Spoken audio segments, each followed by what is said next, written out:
जय Hind everyone, this is Kapil Gaur, your UPSC NDA GAT educator. जैसा कि आप सभी ने यहाँ पर थंबनेल पर रीड कर लिया होगा, हम लोग यहाँ पर क्या करने वाले हैं, फिजिक्स के बेहद ज़रूरी जो फॉर्मूले हैं वो सारे के सारे हम लोग यहाँ पर डिकोड करने वाले हैं।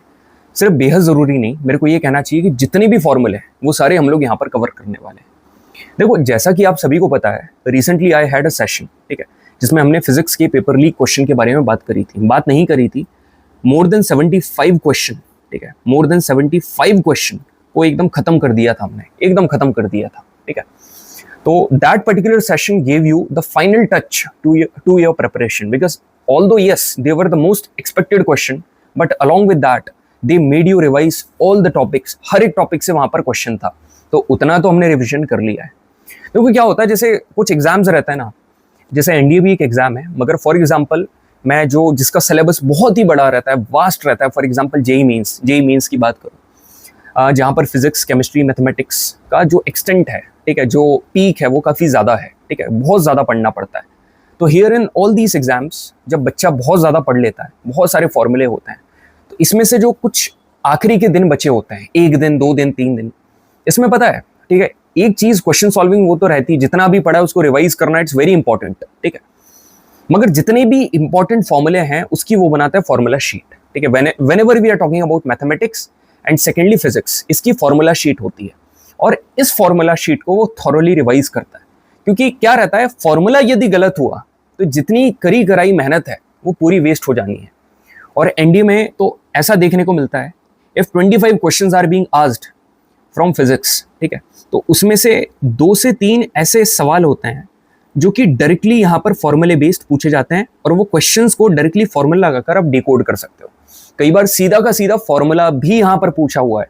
मैं कोई ऐसा नहीं कि बहुत पास्ट में जा रहा हूँ, 20 में जा रहा हूँ, 2021 में जा रहा हूँ, no, I am talking about 2025, I am talking about the examination of 2024, yes, ठीक है। 2025 में भी कई बार ऐसा हुआ है कि क्वेश्चन यहाँ पर पूछे हुए हैं। आप यहाँ पर क्लियरली स्क्रीन के ऊपर देख सकते हो, ये सारी चीजें जितने भी ग्राफ्स के फॉर्मूले में सारे आप सभी के सामने बताने वाला हूँ। तो देखो, पढ़ा है अच्छी बात है, ठीक है, पढ़ा है अच्छी बात है, नहीं पढ़ा है तो रिवाइज कर लेना। और जिसको भी और डीपली पढ़ना है तो मेरे सेशन डले हुए हैं यूट्यूब के ऊपर, आप जाना, the revolutionary session would be waiting for you, वहां से जाकर सारी चीजें कर लेना। इवन क्वेश्चंस भी मैंने करवाए, सारे प्रीवियस क्वेश्चन मैंने यहाँ पर कवर करवाए आप सभी को, ठीक है। चलिए, तो पहली वाली स्क्रीन के ऊपर जो यहाँ पर आप सभी को दिख रहा है, डिस्टेंस, ठीक है, डिस्टेंस क्या होता है आप सभी को पता है, डिस्टेंस और डिस्प्लेसमेंट। यहाँ पर क्या लिखा है, डिस्टेंस इज ग्रेटर देन और equal to mod of displacement, ठीक है। ऐसा इसलिए लिखा है क्योंकि आप सभी को पता है, देखो, डिस्टेंस हमेशा पॉजिटिव होता है, ठीक है, it is always going to be positive और जीरो, मगर डिस्प्लेसमेंट आपका नेगेटिव भी हो सकता है, पॉजिटिव भी हो सकता है, जीरो भी हो सकता है। मगर एक टाइम पर फॉर एग्जांपल आपका डिस्प्लेसमेंट -20 है, ठीक है, -20 ऑपोजिट डायरेक्शन में हो, मगर इसके आगे यदि आप मॉड लगा दोगे तो इट विल बिकम 20। तो कई बार ऐसा रहता है कि डिस्टेंस और डिस्प्लेसमेंट दोनों बराबर है, मगर डिस्प्लेसमेंट ऑपोजिट डायरेक्शन में हुआ है तो उसको अपन माइनस में लिख देंगे, ठीक है, मगर उसको यदि हमको डिस्टेंस के बराबर बताना है तो हम मॉड लगा देंगे। इसलिए यहाँ पर ये वाली चीज बनकर आई है कि डिस्टेंस इज ग्रेटर देन और equal to mod of displacement, ठीक है। उतना मतलब ये उतना इंपॉर्टेंट नहीं था। यहाँ पर देखो, जो सबसे इंपॉर्टेंट है, speed is equal to distance upon time, एक ऐसा फॉर्मूला जो कि बचपन से पढ़ते आ रहे हो, ठीक है, आपके दिमाग और दिल जहन में एकदम घुसा हुआ होगा, बैठा हुआ होगा। Velocity is equal to displacement upon time, ठीक है। Rate of change of displacement को यहाँ पर क्या कहा जाता है, वेलोसिटी कहा जाता है। बाकी की सारी चीजें आप यहाँ पर रीड कर सकते हो, ठीक है। अब यहाँ पर क्या है, एवरेज स्पीड का फॉर्मूला। एवरेज स्पीड तो मैं कहूंगा एवरेज स्पीड और एवरेज वेलोसिटी मतलब हार्ड टचिंग टॉपिक है, एनडीए के फेवरेट टॉपिक, ठीक है। जैसे इसका फॉर्मूला क्या है, total distance travel upon total time taken, ये एवरेज स्पीड है। Average velocity total displacement upon total time taken, या फिर इसको एक तरीके से ऐसे भी बोलते हैं, initial velocity plus final velocity divided by 2।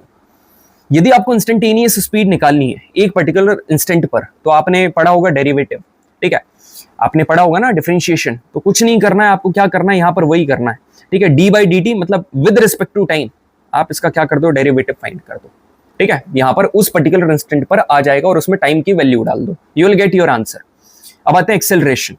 Acceleration मतलब कि वेलोसिटी में जो चेंज आ रहा है टाइम के साथ, मतलब change in velocity upon time taken, a is equal to v minus u upon t, ठीक है। It can be positive, negative, zero, ठीक है। नेगेटिव एक्सेलरेशन को रिटार्डेशन कहा जाता है। ग्राफ ऑफ मोशन, ठीक है, जितने भी पॉसिबल ग्राफ हैं, जितने भी ऑलमोस्ट सारे के सारे पॉसिबल, यहां पर मोशन की जितनी भी कंडीशन बन सकती है वो यहां पर है। ग्राफ का यदि आपको स्लोप निकालना है तो क्या होता है, y अपॉन एक्स, ठीक है। एरिया यदि आपको निकालना है तो y multiply by x. Most of the case में इस x पर कौन सा वेरिएबल होता है, इंडिपेंडेंट, जो कि किसी के ऊपर डिपेंड नहीं करता। फॉर एग्जांपल टाइम, यहां पर क्या आ गया, टाइम आ गया, और y में फॉर एग्जांपल हमने क्या लिख दिया, डिस्टेंस लिख दिया। तो अब यदि मैंने बोला इसका स्लोप क्या होगा, स्लोप क्या होता है, y अपॉन एक्स। y यहां पर क्या है सर, y यहां पर क्या है, डिस्टेंस है, और x यहां पर क्या है, टाइम है। तो डिस्टेंस अपॉन टाइम क्या होता है, स्पीड होता है सर। तो यहां पर इस ग्राफ का स्लोप, जिसमें y एक्सिस पर डिस्टेंस है और x एक्सिस पर यहां पर टाइम है, इसका स्लोप क्या आ गया, स्पीड आ गया। ऐसे करके जितने भी पॉसिबल आपके ग्राफ हो सकते हैं वो सारे के सारे आपको दिख रहे हैं। डिस्टेंस टाइम ग्राफ का स्लोप यहां पर स्पीड होता है, एरिया इसका पॉसिबल ही नहीं है, क्योंकि distance multiply by time, area क्या होता है, y इंटू एक्स, वो कुछ आएगा ही नहीं। डिस्प्लेसमेंट टाइम का क्या होगा, डिस्प्लेसमेंट अपॉन टाइम क्या होता है, वेलोसिटी होता है, मगर इसका एरिया पॉसिबल ही नहीं है।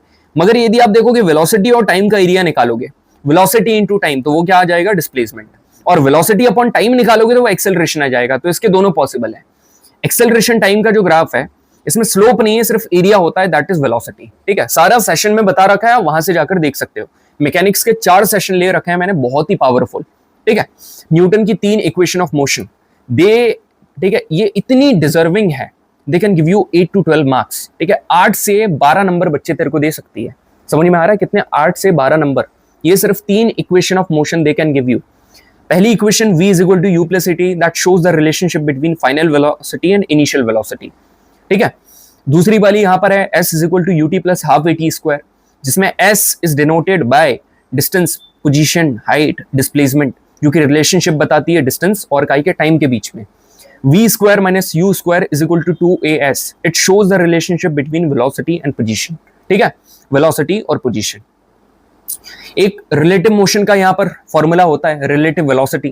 ठीक है, रिलेटिव मोशन मतलब कि जब अपन किसी दूसरे ऑब्जेक्ट के मोशन के रिस्पेक्ट से किसी दूसरे ऑब्जेक्ट की मोशन को डिफाइन करे, उसको रिलेटिव मोशन कहा जाता है। तो यहां पर जैसे आपको कभी बोले कि the velocity of object A with respect to B, तो उसका फॉर्मूला है ये। ठीक है, उसका फॉर्मूला ये आ जाएगा। बट यदि बोल दे कि दोनों के दोनों, ठीक है, जब दूसरा object starts moving in the opposite direction में मूव करेगा, तो इसकी वेलोसिटी नेगेटिव ले लेना, इनडायरेक्टली यहां पर पॉजिटिव साइन आ जाएगा। तो वो पता क्या बन जाएगा, जैसे फिर आपको लेना है VAV, मतलब velocity of object A with respect to B, तो यहां पर V हो A हो जाएगा। मगर ऐसा बोल दिया कि जो दूसरा वाला है it is moving in the opposite direction, तो जो दूसरा वाला ऑपोजिट डायरेक्शन में मूव कर रहा है तो उसको माइनस ऑफ VV ले लो, तो ये माइनस माइनस क्या प्लस हो जाएगा, तो it will become VA plus VB। Clear है सभी को? बिल्कुल सर, एकदम क्लियर है। यहाँ पर time of ascent, time of descent, ठीक है, ये कौन सा है, मैंने पढ़ाया था ना, ये वाला मोशन, पैराबोलिक मोशन। ठीक है, प्रॉपर यहाँ पर ये पूरा कवर कर था, ये वाला टॉपिक सेशन देख सकते हो आप। इसमें क्या होता है, टाइम ऑफ असेंट मतलब नीचे से ऊपर हाईएस्ट पॉइंट पर जाने में कितना समय लग रहा है, it is called time of ascent. Highest point से नीचे आने में कितना समय लग रहा है, it is called time of descent, u sin theta upon g। Time of flight क्या होता है, time of ascent plus time of descent. Time of flight मतलब 2u sin theta upon g। ठीक है, this is the formula of time of flight, क्योंकि time of descent कितना है, u sin theta upon g, time of ascent कितना है, u sin theta upon g। u sin theta upon g plus u sin theta upon g is equal to twice of u sin theta upon g। ऐसे आ गया। यदि आपको range निकालनी हो तो u square sin 2 alpha upon g। Height यदि आपको निकालनी है तो u square sin square alpha upon 2g। इसकी ट्रिक भी मैंने बताई है। रेंज और हाइट दोनों का जो रिलेशन है प्रोजेक्टाइल में, प्रोजेक्टाइल मोशन में, तो r अपॉन h जब आप इन दोनों को सॉल्व करोगे तो it will come 4 cot theta. क्या आ जाएगा, 4 cot थीटा। ठीक है, फर्स्ट लॉ ऑफ मोशन भैया बहुत इंपॉर्टेंट है, जिसको लॉ ऑफ इनर्शिया कहा जाता है। सेकंड लॉ ऑफ मोशन आपको एक फॉर्मूला देता है, ये पहले तो P2 माइनस P1 करा, क्योंकि चेंज इन मोमेंटम। ठीक है, फिर पता चलता है कि rate of change of momentum is directly proportional to force. ठीक है, अप्लाइड ऑन इट। तो rate of change of momentum ये है, ये फोर्स है। फोर्स का फॉर्मूला यहां पर क्या जाता है, m v minus u upon t. तो v minus u upon t, ये वाला क्या देता है आपको, F is equal to ma। ये आपका फाइनल फॉर्मूला निकल कर आ जाता है। और ढेरों क्वेश्चन मैंने इसके करवाए हैं आप सभी को। Law of conservation of momentum के ऊपर ये तीनों स्टेटमेंट मैंने ऑलरेडी आपको इसमें क्वेश्चन करवा दिया था मोस्ट एक्सपेक्टेड सवाल वाली सीरीज में। तो initial momentum of two object will equal to final momentum, मतलब m1 u1 plus m2 u2 is equal to m1 v1 plus m2 v2। ठीक है, ये law of conservation of momentum का formula है। ठीक है, क्लियर सभी को? फ्रिक्शन फोर्स, ये आ जाता है आपके एग्जाम में, अभी रिसेंटली पूछा हुआ है कि जो फ्रिक्शन फोर्स है ना, ये नेचर ऑफ सरफेस के ऊपर डिपेंड करता है, ठीक है, कॉन्टैक्ट एरिया के ऊपर डिपेंड नहीं करेगा, it depends upon nature of surface. So F is directly proportional to N, ठीक है। अब जब एफ इसके डायरेक्टली प्रोपोर्शनल है, प्रोपोर्शनल का साइन हटेगा तो यहां पर एक कांस्टेंट आएगा, ठीक है, कोफिशिएंट ऑफ फ्रिक्शन कहा जाता है उसको, कोफिशिएंट ऑफ फ्रिक्शन, और ये जो एन है, ठीक है। Angle of friction, angle of repose already पढ़ा दिया, इसमें तो कोई फॉर्मूला है नहीं एज सच, ठीक है। यहां पर देखो सेंट्रीपेटल फोर्स मतलब सर्कुलर फोर्स, ठीक है, जब फोर्स लगता है ना सेंटर की तरफ इन सर्कुलर मोशन, जो सेंटर की तरफ लगता है उस फोर्स का फॉर्मूला है सेंट्रीपेटल फोर्स कहा जाता है उसको mv² अपॉन r, ठीक है। यदि आप उसको बोल रहे थे को फोर्स क्या होता है, मास इनटू एक्सेलरेशन, इसमें एक्सेलरेशन कितना है v² अपॉन r, तो फाइनल जो फॉर्मूला हो जाएगा वो क्या हो जाएगा mv² अपॉन r, ये हो जाएगा। क्लियर है? बिल्कुल सर क्लियर है। अब आगे बढ़ते हैं सर, ठीक है। Newton's universal law of gravitation, भाई साहब इतने सवाल, ठीक है, कि मैं क्या बताऊं आपको। Force is directly proportional to the product of mass, ठीक है, and inversely proportional to the square of distance between them, ठीक है, प्लैनेट का ये उसका डायमेंशनल फॉर्मूला है, याद रखना, ठीक है। तो जब ये मतलब प्रोपोर्शनैलिटी का साइन हटता है तो यहाँ कांस्टेंट लगता है जिसको यूनिवर्सल कांस्टेंट बोलते हैं। तो फाइनल फॉर्मूला क्या बनता है, F is equal to G M M upon R square, ठीक है। ये यूनिवर्सल कांस्टेंट है, कैपिटल जी की वैल्यू यहाँ पर दी हुई है, ठीक है, क्लियरली यहाँ पर सारी चीजें गिवन है। अब यहाँ पर देखोगे कैपिटल जी की वैल्यू ये है, ठीक है, 6.673 इंटू 10⁻⁻11 न्यूटन मीटर स्क्वायर पर केजी स्क्वायर, और सीजीएस में यदि आप देखोगे तो ये वाली आ जाएगी। तो सीजीएस भी याद रखना भैया, ठीक है, सीजीएस की यूनिट भी याद रखना कि सीजीएस में क्या है। वेट का फॉर्मूला गली का कुत्ता जानता है, W is equal to m into g, जो कि आपको पता होना चाहिए, ठीक है। G मतलब एक्सेलरेशन ड्यू टू ग्रेविटी और M का मतलब है मास, ठीक है। एक्सेलरेशन ड्यू टू ग्रेविटी का फॉर्मूला यहाँ पर क्या होने वाला है, एक्सेलरेशन ड्यू टू ग्रेविटी का फॉर्मूला है G is equal to GM upon R square. देखो क्या होता है, वेट हमारा M इंटू जी के बराबर है, फोर्स हमारा GM अपॉन R स्क्वायर के बराबर है, ठीक है, और वेट और फोर्स इक्वल है तो दोनों के इक्वल रखोगे, मास से मास कैंसिल हो जाएगा और G is equal to GM upon R square. यदि मैं अब यहां पर हर एक फॉर्मूले को डिराइव करने चला गया तो फिर समय लग जाएगा, तो फिर आपकी इतनी पढ़ाई वेस्ट हो जाएगी, ठीक है। तो बेटर है जितना मैं यहां से करवा रहा हूं आपको डायरेक्टली बता रहा हूं, समझना है आपको, सारी चीजें एकदम डिस्क्रिप्टिव मैनर में पढ़नी है, ठीक है। तो आप सेशन जाकर देखो, इतना फास्ट तो मैं कभी नहीं पढ़ाता हूं, बस आपको यहाँ पर चाहता तो ये वाली जो स्लाइड है मैं वहां पर भी डाल सकता था अपने टेलीग्राम चैनल के ऊपर, मगर ताकि ज्यादा लोगों के बीच में पहुंचे इसलिए मैं बता रहा हूं, ठीक है। इसकी जो पीडीएफ है हमारे टेलीग्राम चैनल के ऊपर डल जाएगी, टेलीग्राम फैमिली का जो नाम है वो है कपिल भैया, आप जाकर कर लेना, यहाँ पर जो डिस्क्रिप्शन है वहां से आप लिंक उठा लेना। यहाँ पर देखिए जी का रिलेशन, ठीक है, जी का रिलेशन व्हेन डेंसिटी का जिक्र किया हो, कभी भी ना डेंसिटी का जो अपन जिक्र कर देते हैं और क्वेश्चन आ जाए ना तो फिर ऐसा नहीं होता है कि यहाँ पर जो रेडियस है वो ग्रेविटी के इनवर्सली प्रोपोर्शनल है, यहाँ कहानी पता फिर क्या हो जाती है, ये जो ग्रेविटी है it gets directly proportional to the radius, ठीक है, जो डिस्टेंस है बेसिकली रेडियस नहीं है डिस्टेंस है, ठीक है, डिस्टेंस के डायरेक्टली प्रोपोर्शनल। कैसे देखो, जी होता है GM अपॉन R स्क्वायर, ठीक है। अब हमको क्वेश्चन में डेंसिटी का जिक्र करा तो कहीं ना कहीं से यहाँ पर डेंसिटी हमको लाना पड़ेगा, तो हमको पता है density is equal to mass upon volume, ठीक है। तो हमको यहाँ पर मास दिख रहा है और यहाँ से मास अपन क्या निकाल लेंगे, डेंसिटी इंटू वॉल्यूम। तो अब कुछ मत करो, आपने डेंसिटी की जगह रो रख दिया और अर्थ का वॉल्यूम क्योंकि स्फीयर है 4/3 पाई r क्यूब, तो r स्क्वायर से r क्यूब के 2 कट गए, बचा r, अब ये डायरेक्टली प्रोपोर्शनल हो गया। तो इस केस में g is directly proportional to r, समझ में आया। ये कभी भी इसके क्वेश्चन मैंने 2 करवाए हैं आपको, आप सेशन में देखोगे ना बढ़िया लेवल के क्वेश्चन करवाए हैं। यहाँ पर जो लॉ ऑफ प्लैनेटरी मोशन है इसका जो थर्ड वाला, पहला तो लॉ ऑफ ऑर्बिट है कि जितनी भी प्लैनेट्स सन के अराउंड रिवॉल्व कर रहे हैं वो एक एलिप्टिकल ऑर्बिट में करते हैं जिसमें सन एक फोकाई पर है। लॉ ऑफ एरिया उन सभी मतलब जो लाइन ज्वाइन कर रही है प्लैनेट और सन को वो इक्वल एरिया स्वीप करती है equal interval of time. Law of period क्या बोलता है कि जो डिस्टेंस है सन और प्लैनेट के बीच का उसका cube is directly proportional to time period का स्क्वायर, ठीक है, is directly proportional to time period का स्क्वायर। 2 एक प्रीवियस क्वेश्चन इसके ऊपर पूछे हुए हैं, सारे मैंने सेशन में करवाए हैं, आप देख सकते हो। यहाँ पर एस्केप वेलोसिटी और ऑर्बिटल वेलोसिटी भैया याद रखना, this is the formula of escape velocity, मतलब मिनिमम वेलोसिटी कितनी हो जिससे कोई भी एक ऑब्जेक्ट अर्थ की मैग्नेट मतलब अर्थ की जो ग्रेविटेशनल फील्ड है उससे बाहर हो जाए, √2gr। और ऑर्बिटल वेलोसिटी का फॉर्मूला है ये कितना, √gr। क्लियर है। यहाँ पर ये वाले क्वेश्चन भी मैंने सारे करवाए हैं, डेंसिटी वाले क्वेश्चन। ये रिलेटिव डेंसिटी का फॉर्मूला है। रिलेटिव डेंसिटी आज तक शायद पूछी नहीं है एग्जाम में, मगर पूछ ले, density of substance upon density of water, इसकी कोई यूनिट नहीं है। Volume of a body is equal to volume of water displaced. Work done का फॉर्मूला क्या है? Work done is equal to force into displacement, ठीक है, फोर्स मल्टीप्लाई बाय डिस्प्लेसमेंट। इसकी स्केलर यूनिट है, इसके सारे फॉर्मूले यहाँ पर लिखे हुए हैं। W is equal to F S cos theta, ठीक है। 3 प्रकार का वर्क डन होता है, पॉजिटिव, नेगेटिव, ठीक है। ये सब कल मैंने करवाए थे। जब सेम डायरेक्शन में होगा तब क्या होगा? Positive work done. Opposite direction में होगा तो नेगेटिव वर्क डन। परपेंडिकुलर होगा तो जीरो वर्क डन। और ये उसके जितने भी पॉसिबल एग्जाम्पल हैं, ये सारे के सारे यहाँ पर एग्जाम्पल लिखे हुए हैं, सारे के सारे। ये एनर्जी है 1 kilowatt hour, 3.6 into 10⁶, largest unit of energy. 1 calorie 4.18 joule के बराबर, 1 इलेक्ट्रॉन वोल्ट इसके बराबर, 1 जूल 10⁷ अर्ग के बराबर। ये सारी चीजें यहाँ पर लिखी हुई है, ठीक है। ये वाले क्वेश्चन काइनेटिक एनर्जी का फॉर्मूला, ठीक है, K is equal to half mv² लिख लेना।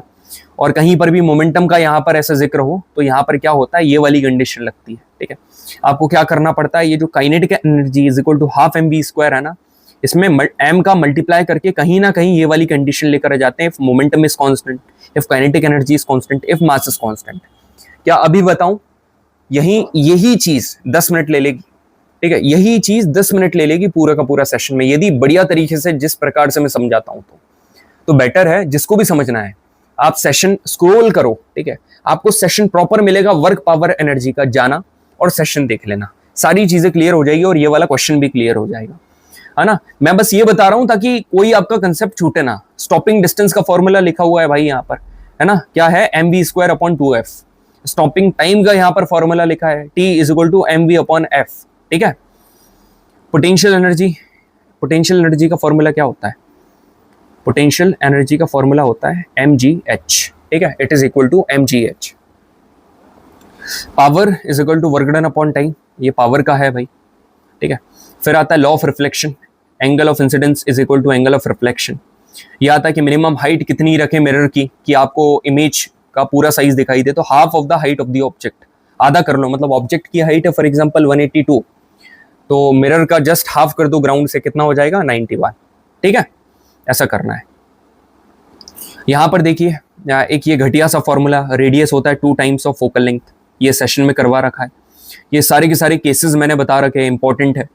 ये कनकेव मिरर, कन्वेक्स मिरर, ये सारे केस बता रखे हैं। यू कहाँ नेगेटिव होगा, एफ, वी, इवन ट्रिक बता रखी है, virtual erect and real inverted कब बनेगा, सारी चीजें।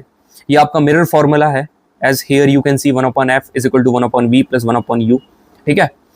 यहाँ पर ये मैग्निफिकेशन का फॉर्मूला है, m is equal to hi/ho, m is equal to -v/u। Magnification की ये 3 कंडीशन है।